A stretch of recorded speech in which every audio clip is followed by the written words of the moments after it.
Welcome to another episode.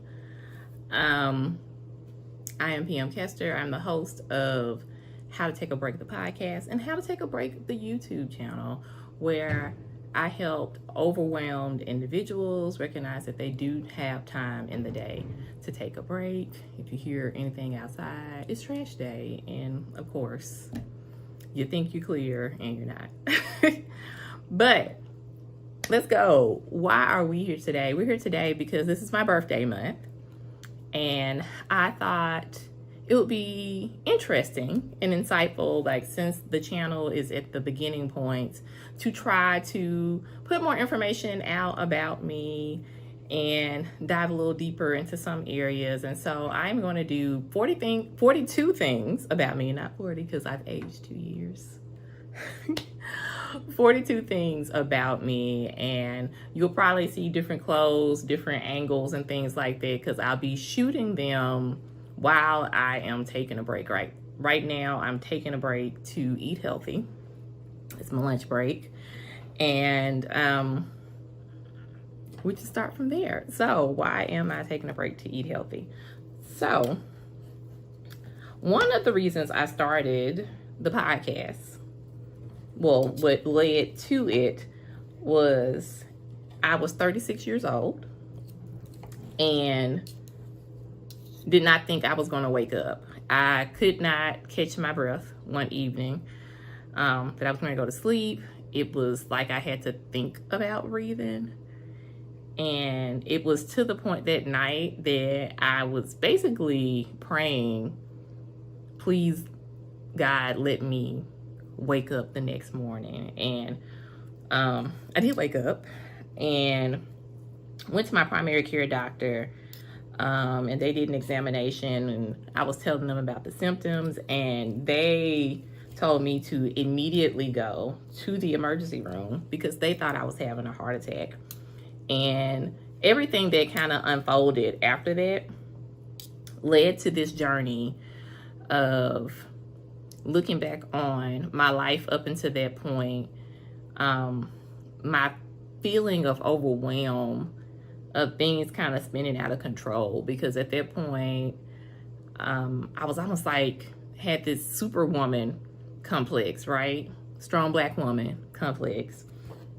I could do everything. I couldn't say no, had to control everything, and was not really taking the breaks that I needed in a way to get stuff done. And so after going on that journey and going through some other stuff in my personal life, I got to this point where I started thinking about taking a break. How do we run our lives so that we can take a break to do the things that we need to get done without having this fear, like if we don't do everything all at once, stuff will just fall apart.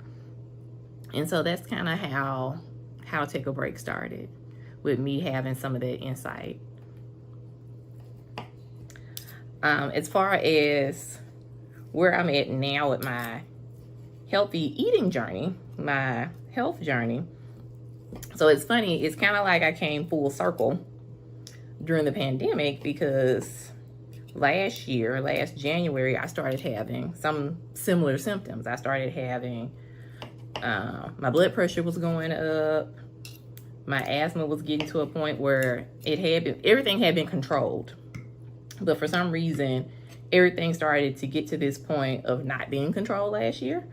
And so the good thing was I had started to take a break enough and started to recognize some things about my body that I knew to reach out and go for help.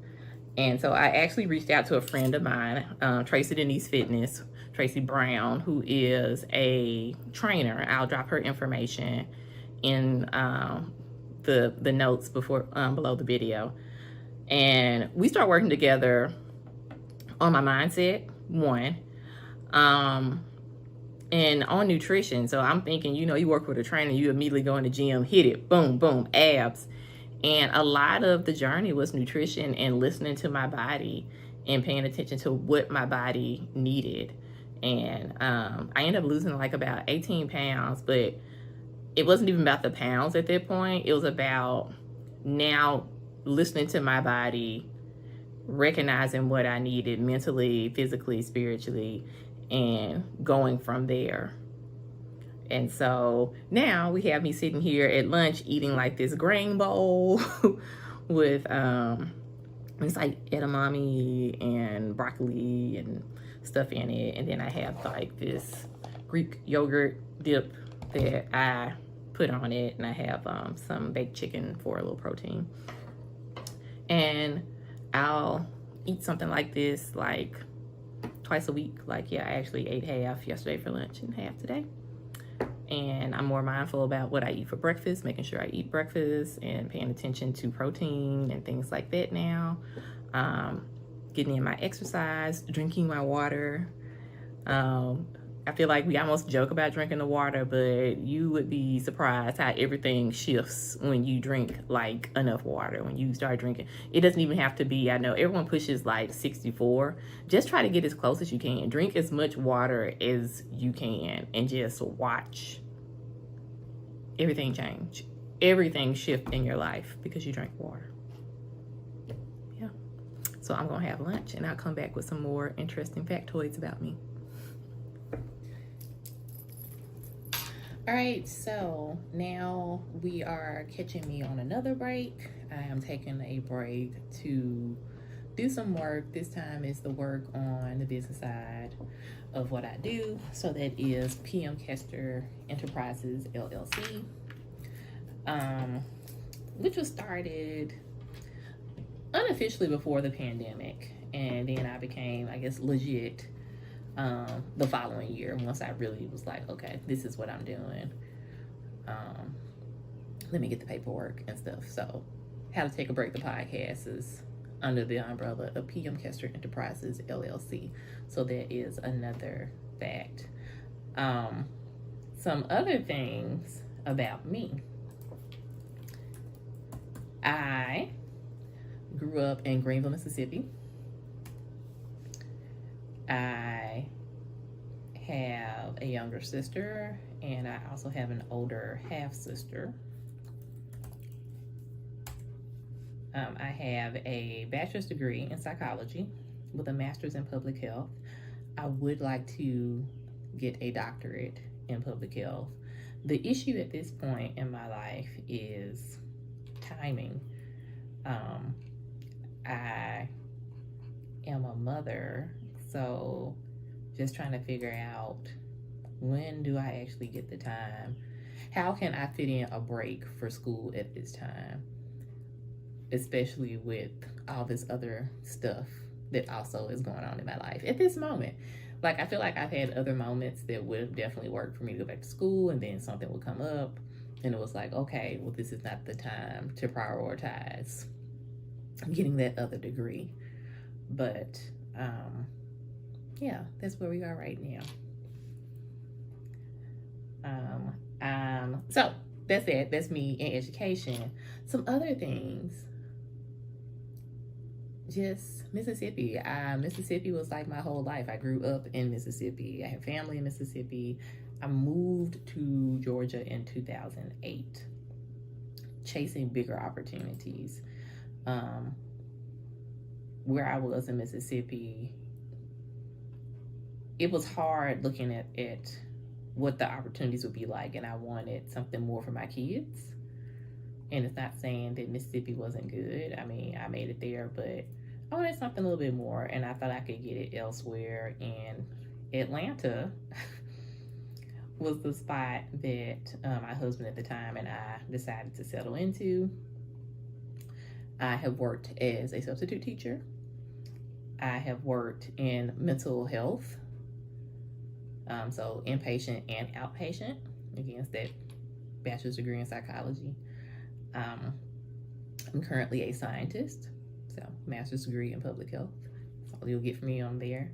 But I actually met my ex-husband because we were both reporters at the same newspaper. So journalist is also an interesting factoid about me. When I originally went to school at Alcorn State University, that's where I started. It's not where I ended up finishing, but I started at Alcorn State University. I was a double major, psychology and mass communications, because I knew I wanted to do both. I wanted to do something health focused, but also something in journalism. Like, I actually thought I'd be like an advice columnist. Don't laugh, I'm laughing. But I don't know. I think that my life has taken an interesting turn. It's taken an interesting turn. And it's been good. It's been good. I look back on my life now at the age I'm at. I'm 42 now. And I realize that I have had so many great opportunities. I feel like career-wise so far, I have left nothing on the table. I was also a campaign consultant. I've got to work on like some political campaigns, not just small stuff, some pretty big deal political campaigns. So I have this breadth of experience. And I'm just thankful. Like, my resume is there, but there's also one thing, like if you look at my birthday video, where I said one of the big lessons in 42 for me was knowing my value. And it really was me just kind of looking back. I let the wrong person project stuff onto me. And then I just kind of had that moment, you know, in Wakanda Forever. Well, in Black Panther, the first one, where you can hear them say, remember who you are. I had one of those moments where it was like someone telling me, remember who you are. Don't let that take them away from you. And I looked at my freaking resume and was like, I really am that girl. And you know, we have to have those moments where we just kind of, you need to like look back on what you've done. That's why I'm so big. If you get my journal, my 30-day intention journal, there's a thing where you look back on your past year. So many times it's easy for us to let people project stuff onto us, because we don't recognize who we are. We don't recognize the value that we bring to the table. And so that is kind of what I have learned. Yeah, that's what I've learned. 2, 1. All right, so we're back for more. Now I am taking, I guess this could be like a leisure break. So something I do when I'm relaxing, I take breaks to read. I take breaks to walk. I also like to cook and make drinks, and so that is what I'm getting ready to do here. I am mixing up I think this is a stone fruit martini. I had it out while I was in a restaurant, and now I am going to try to make it here.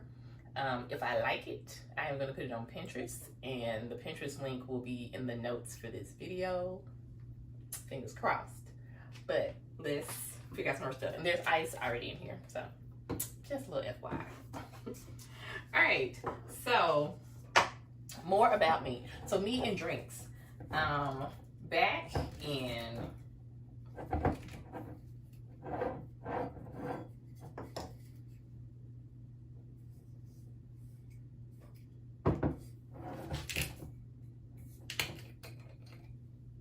okay. Okay, so me and drinks.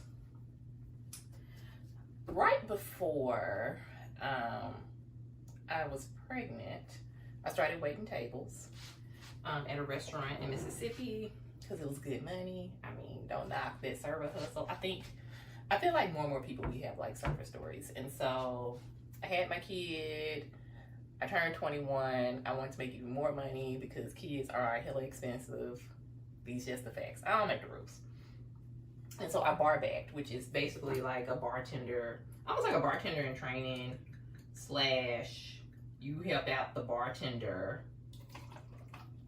on really busy nights.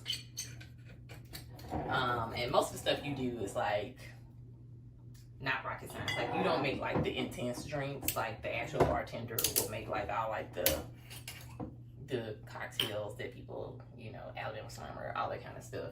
You pour beers, you do like shots and stuff like that. And so I did that.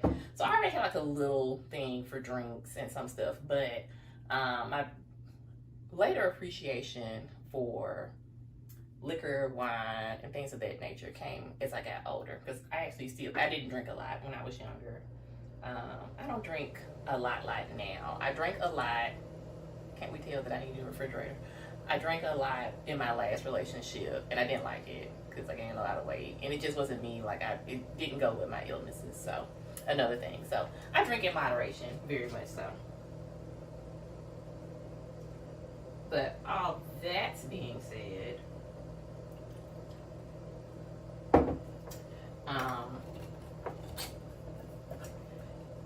I learned that kind of wet my whistle as far as learning about alcohol and stuff like that. And then the pandemic happened. And for me, I don't know about other people. I know we tend to talk about people getting frustrated for being inside the house. I like the aspect that stuff that you would have never done or had access to because of the price, people lowered the price and made it online. So I got to hear Robin Roberts speak. I probably would have never done that because usually this event, this gala that she would speak at would be like $125 for like the cheapest ticket, and I got to do it for like a $25 donation virtually opportunity. I took a bunch of wine classes and cocktail mixing classes. I took something with the 6th generation of the family that owns the Control brand. I'm sure I won't with that in a moment. So I took like some cocktail classes with him and that brand online for free. A lot of them were like free because everybody was just doing stuff just to kind of keep you engaged. But it was cool because it gave me an interest in cocktails, and I now have this thing where I can taste certain things. I'm a scientist. We talked about the educational on the other part, but I like things that have a recipe, of course. But I'm also at the point now where I'm getting into tasting things and then figuring out how it can be, like how I can mimic them at home, what flavors come together, like kind of making my own types of situations. I hate getting the large lemons. I don't know why I do this to myself because I just end up getting frustrated. But that has been a thing. And so if you go on my Pinterest page, I actually have some stuff that I've kind of toyed around with drink-wise, made up on my own. Cocktails I'm now playing around with. And I like it. I like creating stuff in the kitchen. It quiets my mind. That was something else that started during the pandemic. Just anxiety issues, which I think a lot of us got because we had gotten outside of our normal everyday life, and we were just kind of shut in, and you're shut in with your thoughts. And then, I'm being honest, he was also the person I was dating was a very anxious person. So cooking and bartending, like making like the little drinks and sharing the drinks, like I made sangria. I did like this whole peach sangria thing that I found on Pinterest and added like my own little twist to, and bought all these mason jars. Who doesn't love a mason jar? And gave it to my neighbors, and that was a way for me to kind of connect with my neighbors and things like that. I have this little weird thing. I really want to start hosting a bunch of dinner parties at my home. Maybe something in my dining room. I want to do one of the little cute things like you see in books and see on TV, where I have this big table in the backyard and I invite people over and kind of do like some cool cocktails and things like that. So I always feel like I'm in here kind of clearing my mind and thinking about, oh, if I hosted something, what would I make? So, oh my God, that's good. And I didn't even put the basil in. So the basil is supposed to be in there.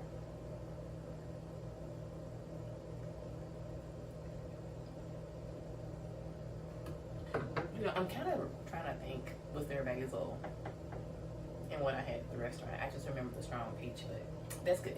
I'm gonna put that in the thing. I'm gonna play around with the basil. I'll let y'all know about the basil. But yeah, so it's me and cocktails.